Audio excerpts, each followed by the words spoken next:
ഒരു ദിവസം ഷൂട്ട് ശേഷം ഫൈറ്റ് സമയത്ത് ഷൂട്ട് വൈകുന്നേരം തീരണ്ടായിരുന്നു. ഒരു 7 മണിയൊക്കെ തീരേണ്ടതായിരുന്നു. പനിയുണ്ട് അദ്ദേഹത്തിന്, തലവേദനയുണ്ട്. പക്ഷെ അന്ന് മറ്റു പല ഫൈറ്റ് മാസ്റ്റർക്ക് അദ്ദേഹം അന്ന് നൈറ്റ് പോകണം. നൈറ്റ് അദ്ദേഹത്തിന് നേരെ ഗുജറാത്തിലേക്ക് പോകണം.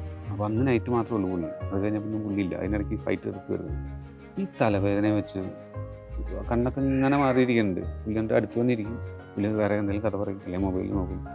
അപ്പോൾ ഈ പറഞ്ഞ സമയം കഴിഞ്ഞു. പിന്നെ മണിക്കൂറുകളോളം കഴിഞ്ഞു. അപ്പോൾ ഇതിനിടയ്ക്ക് തരുണും രഞ്ജിത്തേട്ടനും ഒക്കെ വന്നിട്ട് സംസാരിക്കുന്നുണ്ട്. പുള്ളി കുഴപ്പമില്ല, ഓക്കെ, എന്നാലും പോയി ഫൈറ്റ് ചെയ്ത് വരും. അപ്പോൾ ഇടയ്ക്ക് തലവേദന ഇത്ര ഹെവി ആയിട്ടെന്ന് എനിക്കറിയാം.